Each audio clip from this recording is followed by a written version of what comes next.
Welcome back to Sushanti vlogs Kannada.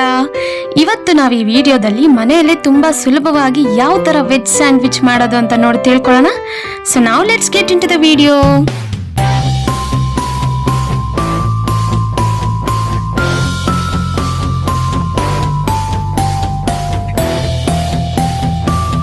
ನಾನು veg sandwich ಮಾಡ್ಲಿಕ್ಕೆ mummy help ತಗೊಂಡಿಲ್ಲ. ಇವತ್ತು ಫಾರ್ ದ ಫಸ್ಟ್ ಟೈಮ್ ನಾನೇ ಮಾಡ್ತಾ ಇದ್ದೀನಿ.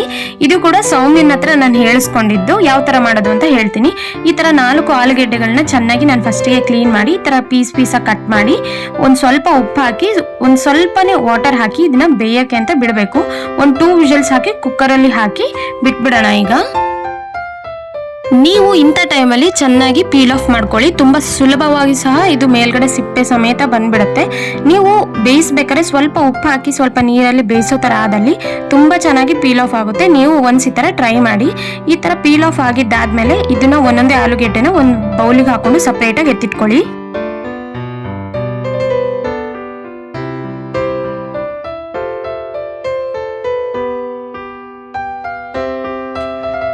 ಈಗ ನೋಡಿ ಚೆನ್ನಾಗಿ ಪೀಲ್ ಆಫ್ ಮಾಡಿದ್ವಲ್ಲ, ಅಂದ್ರೆ ಆಲೂಗೆಡ್ಡೆ ಮೇಲಿರೋ ಸಿಪ್ಪೆನ ಚೆನ್ನಾಗಿ ತೆಗ್ದಿದ್ದಾಯ್ತಲ್ಲ. ಈಗ ನಾವು ಈ ತರ ಸ್ಮ್ಯಾಶರ್ನ ಯೂಸ್ ಇಂದ ಸ್ವಲ್ಪ ನೀಟಾಗಿ ಸ್ಮ್ಯಾಶ್ ಮಾಡಬೇಕು. ಒಂದ್ ಸ್ವಲ್ಪ ಉಂಡೆ ಇಲ್ದಿದ್ದಂಗೆ ನೋಡ್ಕೊಳ್ಳಿ, ಅಂದ್ರೆ ಕಂಪ್ಲೀಟ್ ಆಗಿ ನಮ್ಗೆ ಸ್ಮ್ಯಾಶ್ ಆಗೋಗ್ಬಿಡ್ಬೇಕು. ಈಗ ನಾವು ಇದರಲ್ಲಿ ಸ್ವಲ್ಪ ಅಂದ್ರೆ ರುಚಿಗೆ ತಕ್ಕಷ್ಟು ಉಪ್ಪು ಹಾಕೋಬೇಕು. ಇಲ್ಲಿ ಅರಿಶಿನ ನೀವು ಬೇಕಿದ್ರೆ ಯೂಸ್ ಮಾಡಿ, ಇಲ್ಲಾಂದ್ರೆ ಸ್ಕಿಪ್ ಮಾಡ್ಬೋದು. ಇಲ್ಲಿ ನಾನು ಖಾರ ಅನ್ನೋದು ತುಂಬಾ ಕಡಿಮೆನೆ ತಗೊಂತಿದ್ದೀನಿ. ಇದಕ್ಕೆ ಖಾರ ಜಾಸ್ತಿ ಇದ್ರೆ ಅಷ್ಟು ಚೆನ್ನಾಗಿ ಬರೋದಿಲ್ಲ. ಹಾಗಾಗಿ ಸ್ವಲ್ಪ ಖಾರ ಕಡಿಮೆ ಹಾಕೊಂಡು ಸ್ವಲ್ಪ ಕಲಿಸ್ಕೊಂತಾ ಇದ್ದೀನಿ. ಈ ತರ ಕಲಸಿರೋ ಮಿಶ್ರಣನ ಒಂದ್ ಸ್ವಲ್ಪ ಹೊತ್ತು ಪಕ್ಕಕ್ಕೆ ಎತ್ತಿಟ್ಕೋಬೇಕು. ಈಗ ನೋಡಿ ಎಷ್ಟು ಚೆನ್ನಾಗಿ ಮಿಕ್ಸ್ ಆಗಿದೆ ಅಲ್ಲ. ಈಗ ನಾವು ಟೊಮೊಟೊ ಹಣ್ಣನ್ನ ಕಟ್ ಮಾಡ್ಕೊಳ್ಳೋಣ ತುಂಬಾ ಸ್ಲೈಸಸ್ ಆಗಿ.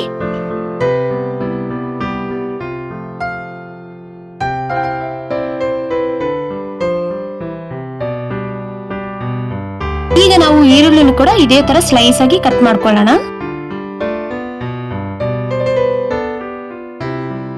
ಈಗ ನಾವು ಸೌತೆಕಾಯಿನೂ ಕೂಡ ಅದೇ ತರ ಸ್ಲೈಸ್ ಆಗಿ ಕಟ್ ಮಾಡ್ಕೊಳ್ಳೋಣ. ಇಲ್ಲಿ ನಾನು ಮಯೋನೈಸ್, ರೆಡ್ ಚಿಲ್ಲಿ ಸಾಸ್ ಮತ್ತೆ ಗ್ರೀನ್ ಚಿಲ್ಲಿ ಸಾಸ್ ಯೂಸ್ ಮಾಡ್ತಾ ಇದ್ದೀನಿ. ನಾವು ವೆಜ್ ಸ್ಯಾಂಡ್ವಿಚ್ ಯಾವಾಗ್ಲಾರು ಮಾಡ್ತೀವಿ ಅಂತ ಆದಲ್ಲಿ ನಮಗೆ ಬ್ರೆಡ್ ಅನ್ನೋದು ಕಂಪಲ್ಸರಿ ಬೇಕೇ ಬೇಕು. ಸೊ ಹಾಗಾಗಿ ಇಲ್ಲಿ ನಾನು 1-2 ಸ್ಲೈಸ್ ಬ್ರೆಡ್ ನ ತಗೊಂಡಿದ್ದೀನಿ. ಈಗ ಇದಕ್ಕೆ ರೆಡ್ ಚಿಲ್ಲಿ ಸಾಸ್ ನ 2 ಬ್ರೆಡ್ಗೂ ಸಹ ನೀಟಾಗಿ ಈ ತರ ಸ್ಪ್ರೆಡ್ ಮಾಡ್ಕೋಬೇಕು. ಈಗ ನಾವು ಅದ್ರ ಮೇಲೆನೆ ಈ ತರ ಗ್ರೀನ್ ಚಿಲ್ಲಿ ಸಾಸ್ ನು ಕೂಡ ಈ ತರ ನೀಟಾಗಿ ಸ್ಪ್ರೆಡ್ ಮಾಡ್ಕೋಬೇಕು.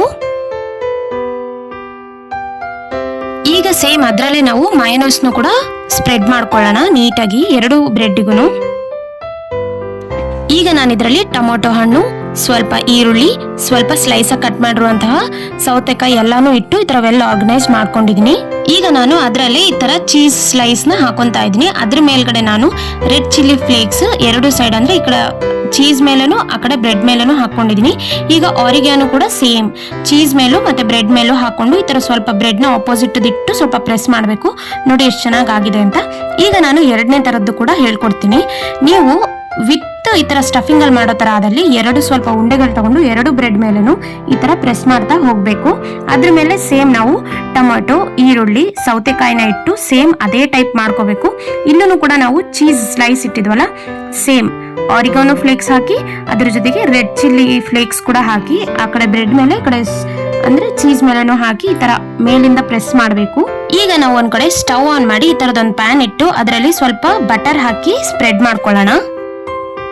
ನಮ್ಗೆ ಒನ್ಸ್ ಬಟರ್ ಸ್ವಲ್ಪ ಹೀಟ್ ಆಗಿದ್ದಾದ್ಮೇಲೆ ಈ ತರ ಬ್ರೆಡ್ ಅನ್ನೋದನ್ನ ಅದ್ರ ಮೇಲೆ ಇಟ್ಕೋಬೇಕು.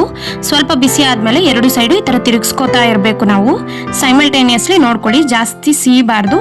ಈ ತರ ಲೈಟ್ ಆಗಿ ಗೋಲ್ಡನ್ ಬ್ರೌನ್ ಬರೋ ತನಕ ಇದ್ರೆ ಸಾಕು.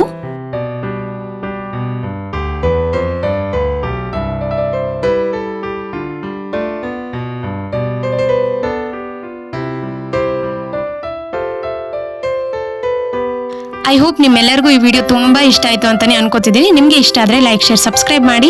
ಹಾಗೆ ನಿಮ್ಮ ಫ್ರೆಂಡ್ಸ್ ಅಂಡ್ ಫ್ಯಾಮಿಲಿ ಮೆಂಬರ್ಸ್ಗೂ ಕೂಡ ಶೇರ್ ಮಾಡಿ. ನೀವು ಈ ರೆಸಿಪಿನ ಖಂಡಿತವಾಗ್ಲೂ ಮನೇಲಿ ಟ್ರೈ ಮಾಡಿ. ನಿಮ್ಗೆ ಯಾವ ತರ ಬಂತು ಅಂತ ಕಮೆಂಟ್ ಬಾಕ್ಸ್ ಅಲ್ಲಿ ಕಮೆಂಟ್ ಮಾಡಿ ಹಾಕಿ. ಓಕೆ, ಬಾಯ್ ಬಾಯ್.